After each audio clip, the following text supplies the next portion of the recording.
रूपा एक बहुत ही सुंदर लड़की थी जो दिखने में बहुत सुंदर थी कि कोई भी उसे एक नजर देख ले तो उसकी नजर उसी पर टिक जाए। उसकी शक्ल पर एक छोटा सा निशान भी नहीं था सिवाय माथे पर एक काले लक्षण के, जिसे देखने के बाद लोग अक्सर उसका मजाक उड़ाया करते थे। जहाँ एक तरफ उसकी सुंदरता उसकी तारीफ का कारण थी, वहीं दूसरी तरफ उसके माथे का ये काला टीका उस पर हंसने का कारण था।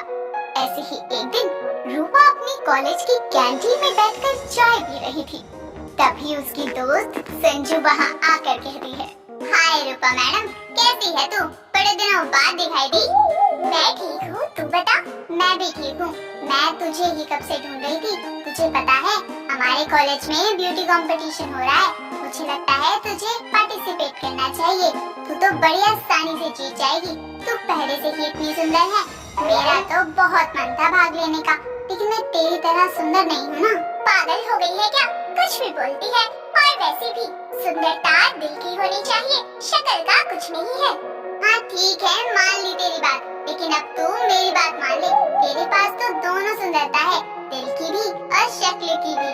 ओके चल, नाम लिखवा कर आते हैं। उसकी जरूरत नहीं है, मुझे पता था तू मेरी बात नहीं टालेगी, इसलिए मैंने तेरा नाम पहले ही लिखवा दिया था। बस कल सुबह तू टाइम से कॉलेज आ जाइयो, अच्छी सी ड्रेस पहनकर। अब घर चले? रूपा इतना कहकर अपने घर चली जाती है और अपने कमरे में जाकर ब्यूटी कंपटीशन की तैयारी में लग जाती है। तभी उसकी माँ सुमन उसके कमरे में आती है और उसकी अलमारी के सारे कपड़ों को बेड पर फैला देखकर वो उससे कहती है, हे भगवान, तूने इस कमरे का क्या हाल कर रखा है? और ये अलमारी के सारे कपड़े बेड पर क्यों फैला रखे हैं तूने? माँ, कल मेरे कॉलेज में ब्यूटी कंपटीशन है, कुछ समझ नहीं आ रहा कि क्या पहनूं। इसमें इतना सोचने वाली क्या बात है? मेरी बेटी इतनी सुंदर ही है कि जो पहनेगी वो अच्छी ही लगेगी। माँ, आपकी सुंदर बेटी के माथे पर काला टीका भी है, इसीलिए आप परेशान मत करो। जाओ यहाँ से। अच्छा ठीक है, मैं जा रही हूँ। तू भी टाइम से सो जाना, रात बहुत हो गई है। सुमन इतना कहकर वहाँ से चली जाती है। अगले दिन सुबह रूपा जल्दी से तैयार होकर ब्यूटी कंपटीशन के लिए कॉलेज पहुँचती है और अपने माथे के काले टीके को भी वो बालों से छुपा लेती है। कुछ देर बाद ब्यूटी कंपटीशन शुरू हो जाता है और जैसे ही रूपा स्टेज पर आती है, सभी लोग उसे देखकर देखते रह जाते हैं और उसकी बहुत तारीफ करने लगते हैं। तभी अचानक हवा की वजह से रूपा के माथे के बाल उड़ जाते हैं और उसका काला टीका वहाँ बैठे सभी लोगों को नजर आता है और सब उस पर हंसना शुरू हो जाते हैं। सबको अपने ऊपर ऐसे हंसता देखकर वो रोते हुए घर आते हैं और हॉल में बैठी अपनी माँ सुमन को गले लगाकर रोते हुए कहती है, माँ, ऐसे सुंदरता का क्या फायदा, जिसके होते हुए भी मैं एक मजाक बनकर रह गई हूँ। लोगों को मेरी सुंदरता तक दिखाई नहीं देती है। जब तक उनको मेरा काला टीका दिखाई देता रहेगा, उसको देखते ही लोगों को मेरी सुंदरता दिखनी बंद हो जाती है। नहीं बेटी, तू गलत सोच रही है, ऐसा कुछ नहीं है। क्या कभी मुझे कोई ऐसा इंसान मिलेगा जो मुझे इस काले टीके के साथ अपनाएगा, जिसे मेरी सुंदरता इस टीके के साथ ही नजर आएगी? रूपा इतना कहकर वहाँ से चली जाती है। ऐसे ही समय बीतता है। समय के साथ रूपा की शादी एक विनय नाम के लड़के से होती है। वो शादी करके अपने ससुराल आती है। अगले दिन सुबह मुंह दिखाई के फंक्शन के लिए रूपा अपने कमरे में शीशे के सामने खड़ी होकर तैयार हो रही थी। तभी उसका पति विनय उसके पास आकर मुस्कुराते हुए कहता है, मैडम, वैसे आपको इतना तैयार होने की जरूरत ही क्या है? भगवान ने तो आपको फुर्सत में बैठकर तैयार करके आराम से भेजा है। आपको मेकअप की क्या जरूरत है? अब बस भी कीजिए, ऐसा कुछ नहीं है। आप इतनी झूठी तारीफ मत कीजिए। झूठ नहीं, सच बोल रहा हूँ मैं। मुझे तो समझ में नहीं आता कि तुमने क्या देखकर मुझसे शादी करी। मैं तो तुमसे जरा भी मैच नहीं करता। कहाँ तुम इतनी सुंदर, गोरी। बस हो गया आपका, तो हो जाऊँ मैं तैयार। अभी माँ जी आवाज देने लगेंगी और लगता है आपने मेरी सुंदरता के साथ साथ मेरे माथे का काला टीका नहीं देखा। किसी ने कहा नहीं देखा? उसी से तो तुम और सुंदर लगती हो। और वो कोई काला टीका नहीं है, वो तो बर्थ मार्क है जो किसी को भी कहीं भी हो सकता है। अब तुम्हें माथे पर है तो इसमें काले टीके की बात कहाँ से आ गई? विनय इतना कहकर वहाँ से चला जाता है और उसकी बात सुनकर रूपा को बहुत खुशी होती है और वो मन ही मन कहती है, शायद माँ ने सही कहा था कि दुनिया के सारे लोग एक जैसे नहीं होते और मैं इसी बात से खुश हूँ कि मेरे पति की सोच बाकी लोगों की तरह नहीं है जो मेरे बर्थ मार्क को एक काला टीका समझते हैं। रूपा अपने मन में ये सब सोच ही रही थी कि तभी उसकी सास कामनी वहाँ आती है और अपनी बहू को देखकर कहती है, बहू तुम कितनी सुंदर लग रही हो, एकदम परी के जैसी। सच में? थैंक यू माँ जी, कोई कमी हो तो बता दीजिए। नहीं बहू, तो सच में बहुत अच्छी लग रही है। चलो चलते हैं, फंक्शन के लिए लेट हो रहा है। कामनी इतना कहकर अपनी बहू को लेकर नीचे आती है और जैसे ही वहाँ खड़े सभी लोगों की नजर रूपा पर जाती है तो सब उसे एकटक निहारते हैं और उसकी बहुत तारीफ करते हैं। तभी उन्हीं सभी मेहमानों में से उनकी एक पड़ोसन कुंती कामनी से कहती है, क्या बात है कामिनी, बहू तो बिल्कुल चांद का टुकड़ा लेकर आई हो। तुम्हारी बहू का रूप तो सच में खजाना है, खजाना। माँ बाप ने बहू का नाम रूपा सही रखा है। हो सकता है कुंती बहन, बाकी आप लोगों को मेरी बहू अच्छी लगी और क्या चाहिए मुझे। वो तो है ही कामिनी बहन, बहू अच्छी, संस्कारी, सुंदर मिल जाए तो और चाहिए ही क्या। आजकल ऐसी लड़कियां कहाँ मिलती है। चलिए मुंह दिखाई का फंक्शन शुरू करते हैं। कुछ समय बाद मुंह दिखाई का फंक्शन शुरू होता है और सभी मेहमान रूपा को देख देख कर उसकी खूब तारीफ करते हैं। तभी अचानक रूपा का पल्लू सर से नीचे आ जाता है और सभी लोगों को उसके माथे का काला टीका नजर आता है, जिसे देखते ही कामनी की पड़ोसन कुंती हैरान होकर कहती है, ये क्या कामिनी बहन, तेरी बहू तो अपने आप ही काला टीका लगा कर आई है ताकि उसकी सुंदरता को नजर ना लगे। बहू ये क्या है, तूने अपने माथे पर ये काला टीका क्यों लगा रखा है? लगाना ही था तो कान के पीछे लगाती ना। अब तुझे याद ही नहीं था, उसने खुद ही लगा लिया। लेकिन बहू ये काला टीका माथे पर अच्छा नहीं लग रहा, चाचा कर इसे साफ कर ले। आंटी जी ये काला टीका मेरे माथे पर बचपन से है।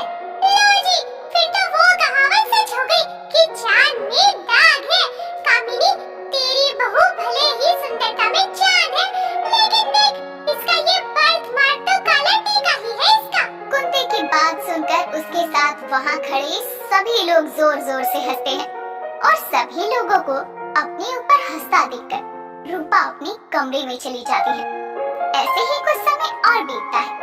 तभी एक दिन विनय हॉल में बैठा न्यूज़पेपर पढ़ रहा था। तभी उसका फ्रेंड संजय अपनी पत्नी रीना के साथ उसके घर आता है और रूपा सबके लिए चाय लेकर आती है। तभी रीना की नजर रूपा के माथे के काले टीके पर जाती है, जिसे देखकर वो कहती है, विनय आप बुरा मत मानना, वैसे आपकी बीवी सुंदर तो बहुत है, लेकिन उसके माथे का ये काला टीका उसकी सुंदरता को कम कर रहा है। अगर ये काला टीका नहीं होता तो बात कुछ और ही होती। आपने कभी इसे हटाया नहीं क्या? हो यार, ये बात मेरी बीवी ने बहुत सही कही। मेरी बीवी की नजर बहुत तेज है। नहीं भाई, अगर नजरें तेज होती तो वो समझ जाती कि ये कोई काला टीका नहीं है बल्कि बर्थ मार्क है, जो कि जन्म से होता है, उसे कोई हटा नहीं सकता है, जैसे इनके माथे पर है।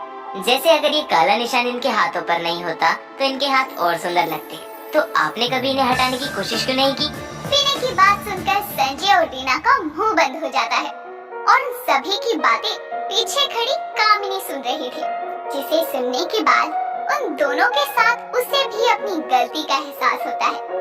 जिसके बाद वो अपनी बहू के पास जाकर उसे कहती है, बहू मेरा बेटा सही कह रहा है, तेरी मुंह दिखाई पर सबने तेरा मजाक बनाया और मैं चुप रही, उसके लिए मुझे माफ कर दे।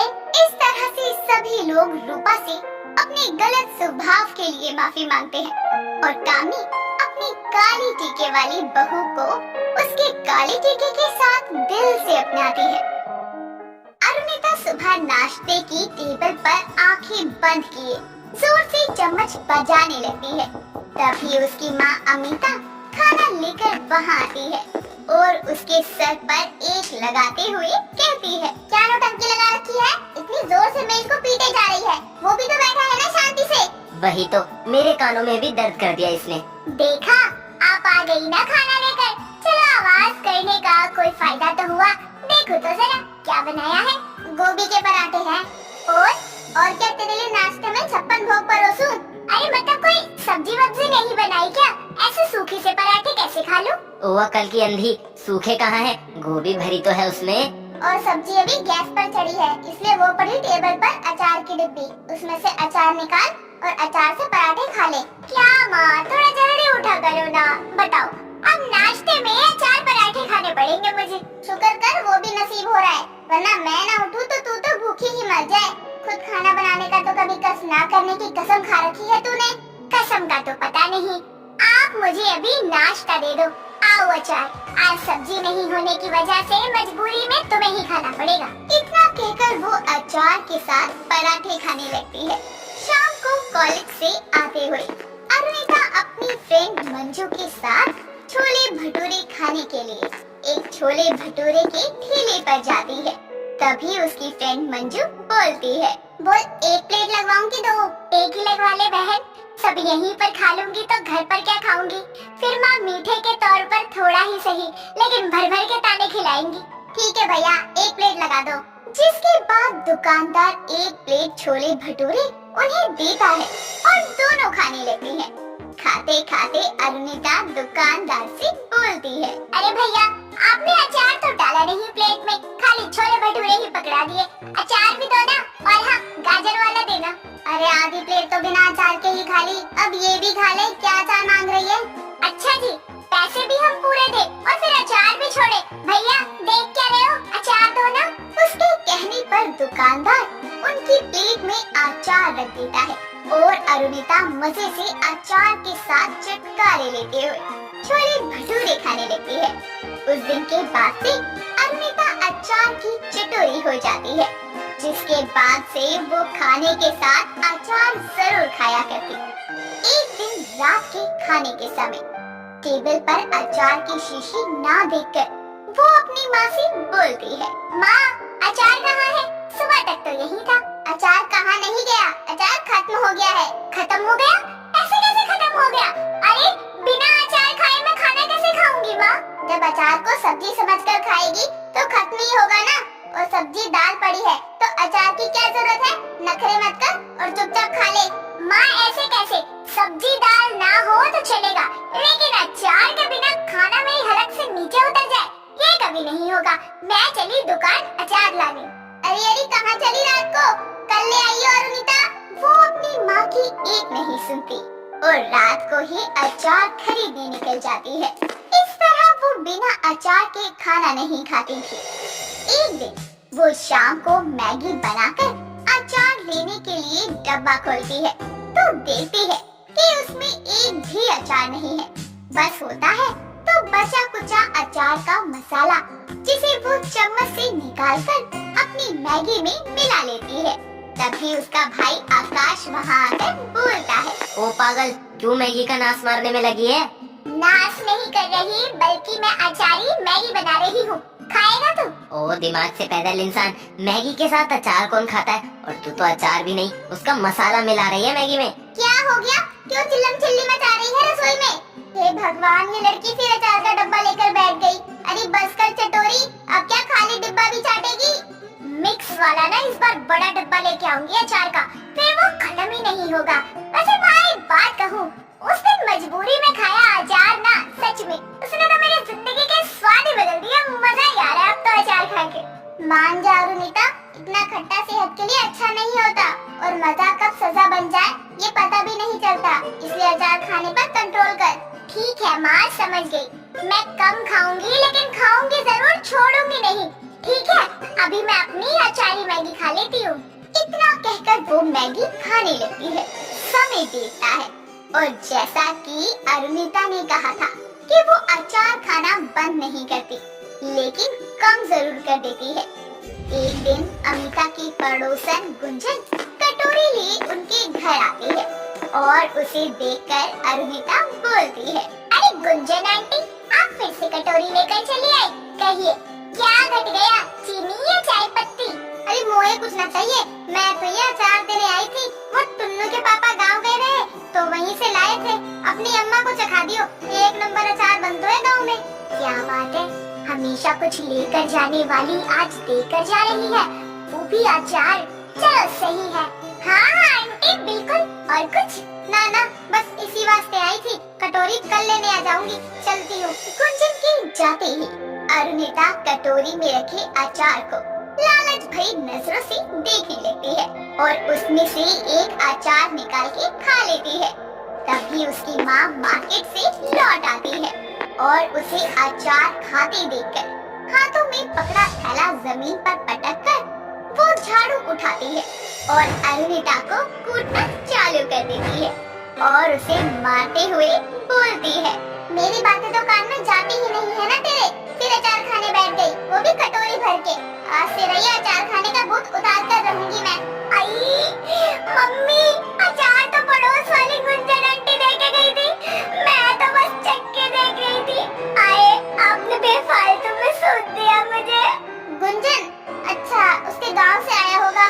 हाँ माँ, बड़ा चटपटा है, खट्टा है, आप भी ऐसा अचार बनाया करो ना। हाँ, ताकि तू पूरा दिन अचार खाती डोले घर में। अरे नहीं माँ, मेरा मतलब है कि आप बनाओगी तो इसी बहाने फिर मैं भी अचार बनाना सीख लूंगी ना।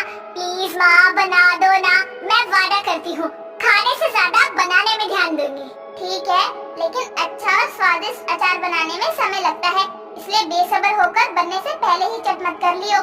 जिसके बाद दोनों माँ बेटी अचार बनाने के लिए आम, गाजर, मूली और आंवला लेकर आते हैं और उन्हें छोटे छोटे टुकड़ों में काटकर धूप में सुखाने के लिए रख देते हैं।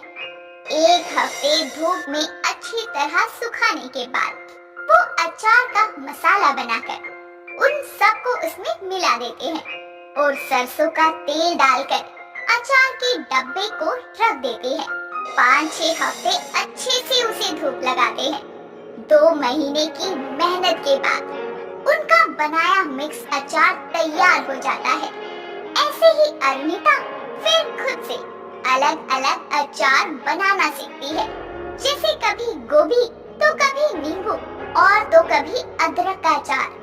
एक दिन उसकी पड़ोसन गुंजन भी अरुणिता का बनाया अचार चख के बोलती है, वाह वाह, क्या खटूस अचार बनो है, खाकर बड़ो अच्छा लग रहा है, ऐसा अचार तो दुकान में भी ना मिलता है। मैं तो कहती हूँ अरुणिता बेटिया, तू अचार बनाकर बेचना शुरू कर दे, बड़ी बिक्री होगी। क्या बात है गुंजन आंटी, आप तो बड़ा अच्छा आइडिया दे रही है। माँ क्या कहती हो, अचार का व्यापार शुरू करें? कर ले, जिंदगी में तूने यही तो एक चीज ढंग से बनानी सीखी है। सही है, तेरी अम्मा ने भी हाँ कर दियो। मेरी पहचान में एक आदमी है जो तेरे बनाए अचार को थोक में खरीद सके है, कल मैं उसको लेकर आती हूँ। अगले दिन गुंजन अपने साथ धनी राम नाम के आदमी को लेकर आती है, जो अरुणिता का बनाया अचार चखता है और तारीफ करते हुए बोलता है, वाह वाह, ढेरों अचार खाए हैं मैंने, पर इसका स्वाद तो निराला ही है। बहन जी, आप तो बस अचार बनाइए, बेचने की जिम्मेदारी हमारी। वैसे अचार को क्या नाम देना है? नाम? हाँ, अचार की शीशी पर कोई नाम तो छापना ही पड़ेगा ना। अब गुमनाम अचार तो बेचूंगा नहीं मैं। आरू अचार, ये नाम रखना सही होगा। चलिए बढ़िया है, ये लीजिए आपका एडवांस चेक और डब्बे मैं अपने आदमी के हाथ भिजवा दूंगा। आप फिलहाल 100 डब्बे अचार पैक करके रखिएगा। जिसे देखकर अरुणिता बहुत खुश होती है और अगले दिन 100 अचार के डब्बे भिजवा देती है। समय बीतता है, धीरे धीरे बाजार में आरू अचार की बढ़िया बिक्री होने लगती है। उनका बनाया अचार इतना फेमस हो जाता है कि अरुणिता के पास बहुत से ऑर्डर भी आने लगते हैं और इस तरह अरुणिता अपने स्वादिष्ट अचार बनाने के हुनर से अपनी जिंदगी को नई आशाओं की ओर ले जाती है।